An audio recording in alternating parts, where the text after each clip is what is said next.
Olá, bem-vindos a mais uma análise aprofundada que a gente preparou com base nos materiais que chegaram para nós. Hoje, o nosso mergulho vai ser em algumas visões bem críticas, sabe? Sobre como a gente costuma entender as normas jurídicas. O foco principal é aquela relação complexa, né? E muitas vezes meio escondida, entre as decisões da lei e o poder que está ali permeando tudo. Exatamente. Uma relação que nem sempre é óbvia. Pois é.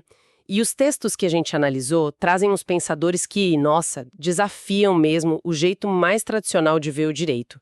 E tem um nome que não tem como escapar. Vai ser central aqui hoje. Michel Foucault. Foucault, sem dúvida. Figura-chave para essa discussão. Certo. Então vamos lá. A nossa missão aqui é tentar entender como Foucault propõe uma virada radical na análise do direito, né? A ideia é tirar o foco daquela coisa do Estado soberano, da lei como a voz máxima. E olhar para as redes de poder. Isso, as redes de poder que atravessam a sociedade toda e que moldam as instituições e, o que é mais doido, até os nossos corpos, né? Até nossos corpos, nossos gestos. É bem profundo. Para a gente começar, é bom situar o Foucault um pouquinho. Ele não está na mesma linha do pensamento jurídico, mais, digamos, comum, como o juspositivismo. Não mesmo. O juspositivismo tende a focar muito na lei posta, na norma formal, muitas vezes separando isso do poder ou da moral. E o Foucault faz o contrário, né? Ele praticamente gruda o direito nas estruturas de poder. E os materiais até mencionam uma evolução no pensamento dele, saindo da arqueologia do saber para ir para a genealogia do poder. O que essa mudança significa para a gente entender a crítica dele ao direito? Essa transição é crucial. A arqueologia, assim, buscava entender as regras por trás dos discursos numa época. Sabe, o que tornava um saber possível. Já a genealogia do poder, aí o foco muda. Vai para as relações de força, para as lutas, as estratégias que formam esses saberes e as instituições. Para analisar o direito, a genealogia é fundamental, porque ele começa a investigar como o poder funciona na prática, no concreto. Não só como ele é representado na lei, mas como ele opera de fato. Entendi. Então não é só o discurso, mas a prática do poder. Exato. E aí vem uma das ideias mais, provocadoras dele, metodologicamente falando. Ele diz: não vamos analisar o poder olhando só para o centro, para o Estado, para a lei e para o rei. Vamos olhar para as pontas, sabe? Para as extremidades, onde o poder se manifesta de forma mais miúda, mais capilar. É o que ele chamou de microfísica do poder. Micropolítica. Quer dizer, o poder nos pequenos detalhes, nas relações do dia a dia. Isso. Em vez daquela pergunta clássica, quem tem o poder, ele pergunta como o poder se exerce. Ele quer investigar as técnicas, as táticas, os procedimentos que fazem o poder circular e ter efeito. Nossa, isso inverte bastante a lógica que a gente está acostumada. A gente pensa no poder vindo de cima, né? Do Estado. Pois é.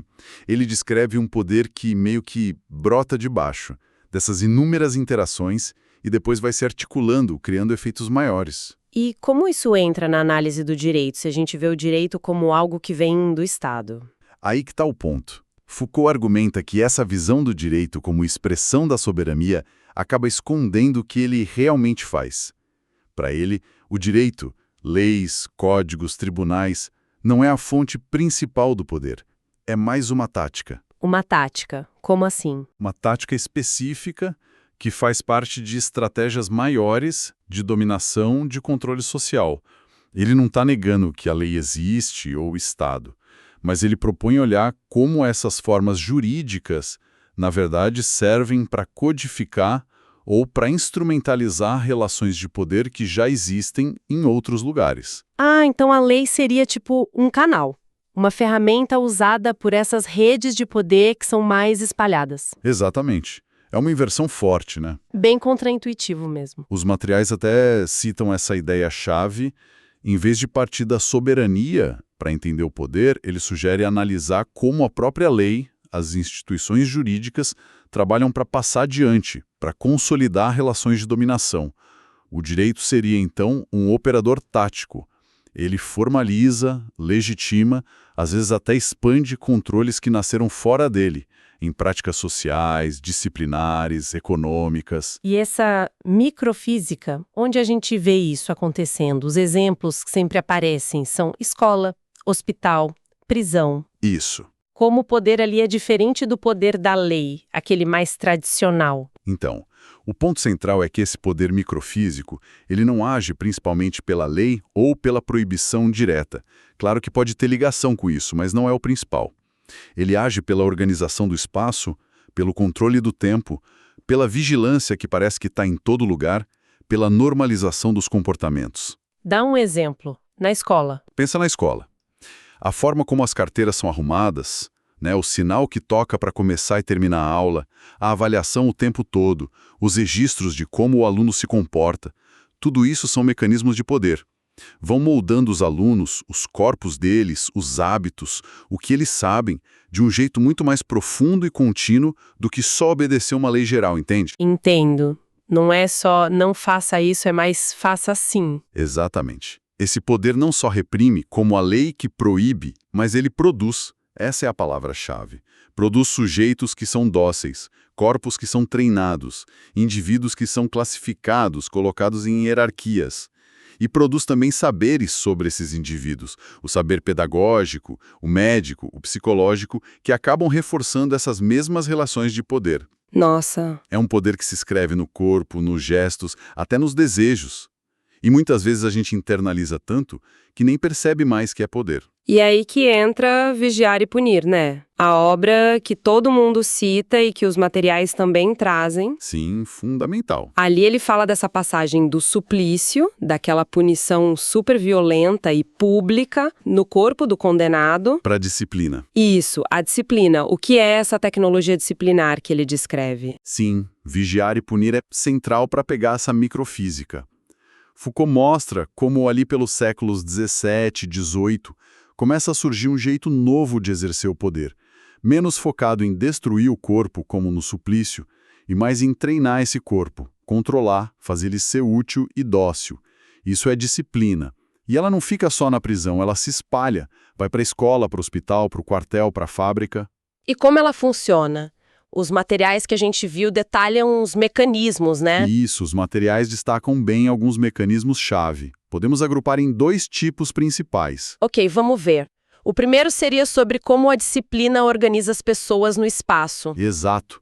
A distribuição dos indivíduos no espaço. Foucault descreve algumas técnicas, alguns procedimentos.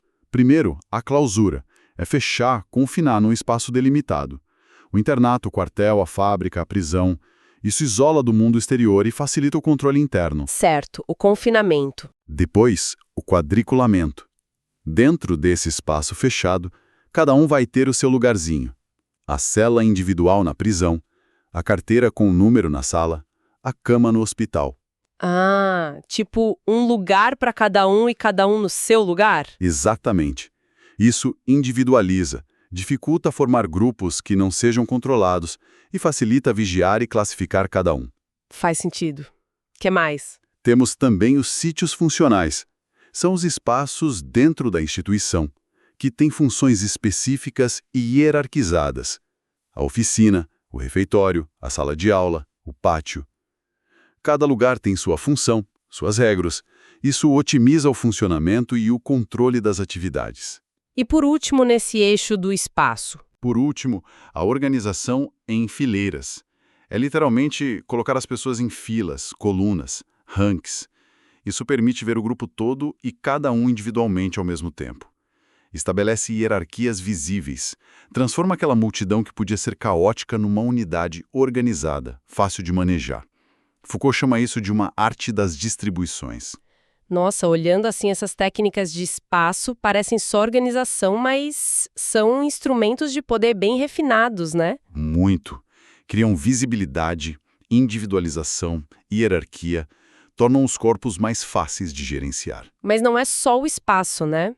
Os materiais também falam do controle sobre a atividade em si, o que a pessoa faz. Exatamente. Esse é o segundo aspecto-chave, o controle da atividade. E aí entra a gestão do tempo e dos gestos. Ah, o tempo. Primeiro, o horário. Impor um ritmo de tempo bem rígido para tudo. O dia é todo fatiado, marcado por sinais, tipo sinos, sirenes. O objetivo é garantir que a pessoa esteja sempre ocupada, eliminar o tempo morto e impor uma regularidade no comportamento. Aquela rotina super controlada. Isso. Depois, a elaboração temporal do ato. Não basta controlar o horário geral.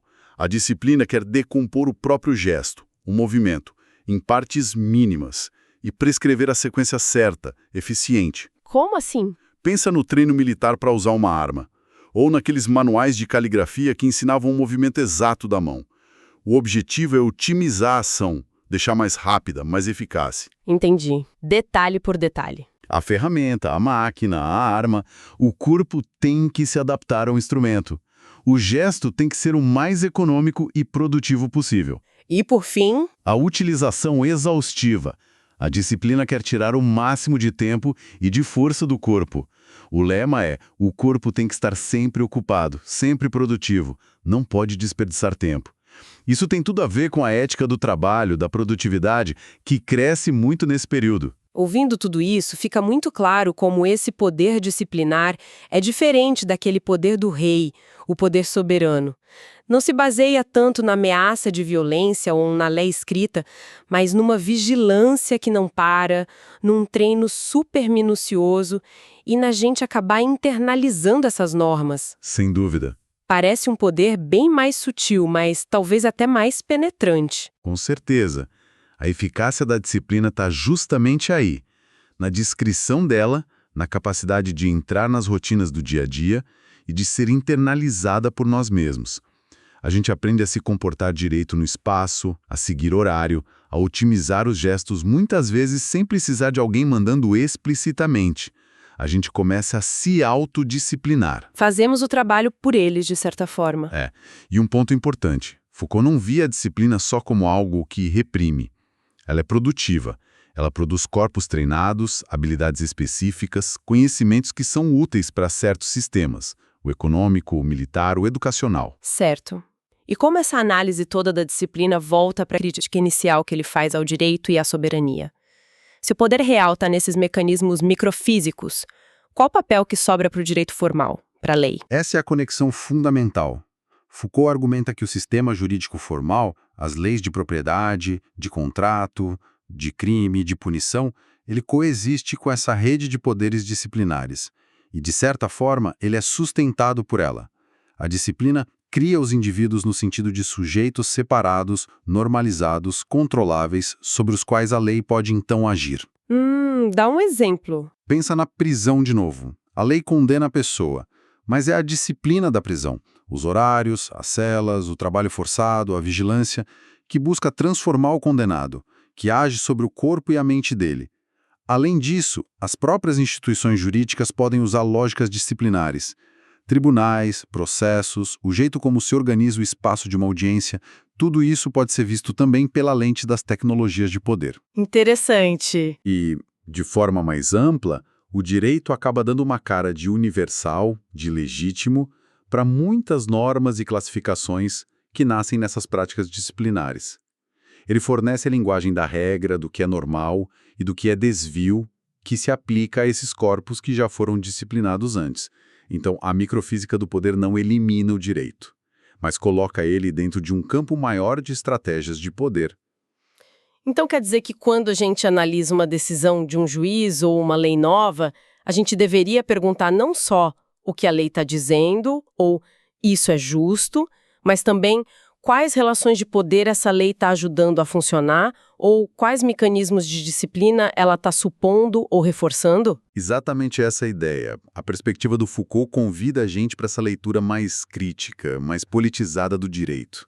Vê o direito não como algo separado, neutro, mas como um campo de batalha, sabe? Um instrumento que pode tanto garantir direitos, quanto funcionar como uma tática bem sofisticada de controle e dominação, e muitas vezes agindo junto com esses poderes disciplinares que atuam no nível micro. Fica bem claro que a análise do Foucault, apesar de ser complexa, dá umas ferramentas muito potentes para a gente questionar como funcionam as instituições e as normas que estão aí ao nosso redor. Recapitulando, então, nossa conversa.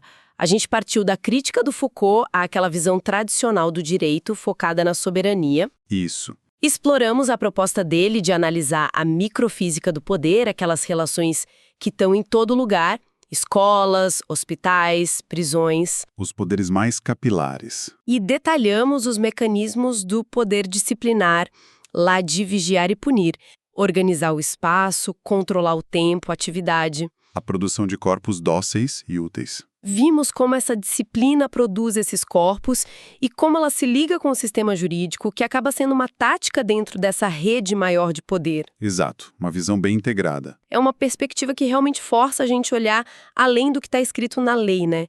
Além da superfície das instituições. A gente agradece muito as fontes que permitiram essa discussão tão rica, e a organização desse material agradecemos em parte ao Dr. Paulo Luiz, e convidamos quem nos ouve a continuar explorando essas ideias, que são bem instigantes, e a conhecer mais lá no Juris 360 Lab, curtindo e se inscrevendo também. E para fechar, queria deixar uma provocação para a gente pensar, conectando com tudo isso que a gente falou. O Foucault detalhou como a disciplina molda corpos e ações nas prisões, escolas, quartéis, através daquela gestão super detalhada do espaço, clausura, quadriculamento, fileiras, e do tempo, horários, ritmo, exaustão. Sim.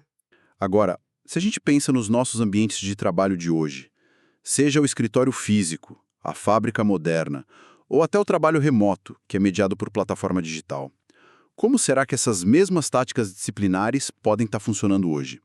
Será que a arquitetura de um escritório aberto, o monitoramento por software de produtividade, aquela cultura de estar sempre disponível, Boa pergunta. ou a própria lógica dos algoritmos que organizam nossas tarefas, nossa comunicação, será que tudo isso não está exercendo um poder disciplinar adaptado, moldando nossos comportamentos, nossa subjetividade, nossa relação com o trabalho, talvez de jeitos que a gente nem sempre percebe conscientemente? Fica aí a questão para a gente refletir.